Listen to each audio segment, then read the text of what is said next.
अस्सलामुअलैकुम। सो कैसे हैं आप लोग? उम्मीद करते हैं कि आप तमाम लोग ठीक ठाक होंगे, खैरियत से होंगे। आज की वीडियो में हम कुवैत की कुछ बड़ी और इम्पोर्टेंट जो अपडेट आ रही है वो आप लोगों के साथ शेयर करने वाले हैं। अगर आप कुवैत में रहते हैं, कुवैत के हालात व वाक़यात से बाखबर रहना चाहते हैं तो इस वीडियो को आप शुरू से लेकर आखिर तक ज़रूर देखें। दोस्तों, पहली अपडेट ये है कि कुवैत इंटरनेशनल एयरपोर्ट पर अभी जो मुसाफिरों की आने की तादाद है वो काफ़ी ज़्यादा बढ़ चुकी है। रिपोर्ट के मुताबिक बताया ये गया है कि ये बढ़ोतरी इसलिए हुई है क्योंकि अभी कुवैत कैबिनेट की तरफ से कुवैत पहुंचने वालों का जो 72 घंटे अनिवार्य क्वारंटाइन था उसको समाप्त कर दिया गया, जिसके बाद अभी कुवैत इंटरनेशनल एयरपोर्ट पर ज़्यादा मुसाफिर जो हैं वो आ रहे हैं। इसके साथ ही अगली अपडेट ये है कि Kuwait public authority for man power ने जो कुवैत में रहने वाले 60 साल या 60 साल से ऊपर जिनका वर्क परमिट जो है वो रिन्यूअल नहीं किया जा रहा है, उनके वर्क परमिट रिन्यूअल करने के हवाले से एक मसौदा जो है वो तैयार किया है। अपडेट के मुताबिक बताया गया है कि उनका जो वर्क परमिट है वो 250 दिनार में जो है वो रिन्यूअल किया जाएगा।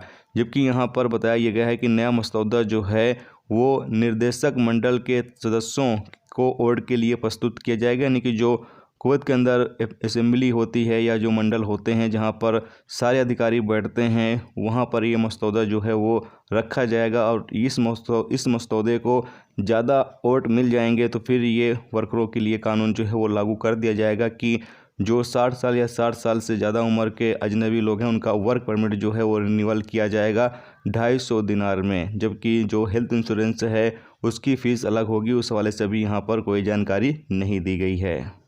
इसके साथ ही अगली अपडेट ये है कि कुवैत के बिनीद अल गार से तकरीबन 12,000 बैचलर लोगों को जो है वो निकाल दिया गया है। जैसा कि आपको पता ही है कि जो फैमिली एरिया में रहने वाले बैचलर लोग हैं उनको लगातार निकाला जा रहा है। तो यहाँ पर एक रिपोर्ट जारी की गई, इसमें बताया गया है कि तकरीबन 12,000 बैचलर को जो है वो बिनीद अल गार से निकाल दिया गया है। और रिपोर्ट के मुताबिक आगे बताया गया है कि डेली की बुनियाद पर तकरीबन 25 बैचलर को जो है वो निकाला गया है। इसके साथ ही अगली अपडेट ये है कि कुवैत में मार्च के महीने में मॉडर्ना वैक्सीन का पहला जो शिफ्ट है वो कुवैत पहुंच जाएगा। जी दोस्तों, कुवैत के अंदर अब मॉडर्ना जो वैक्सीन है वो भी उपलब्ध हो जाएगी मार्च के महीने से जो मॉडर्ना वैक्सीन है वो भी कुवैत के अंदर लोगों को लगाई जाएगी। इसके साथ ही अगली अपडेट ये है कि कुवैत में पिछले 24 घंटे में 4,809 नए कोरोना वायरस के केस रिकॉर्ड पर आए हैं, जबकि एक शख्स की मौत हुई है और 4,299 लोग ठीक हुए हैं। पिछले 24 घंटे में 32,877 लोगों को कोरोना टेस्ट किया गया है। कुवैत में इस वक्त जो एक्टिव केस हैं उनकी तादाद 45,339 है, जबकि आईसीयू में जो केस हैं उनकी तादाद 48 है।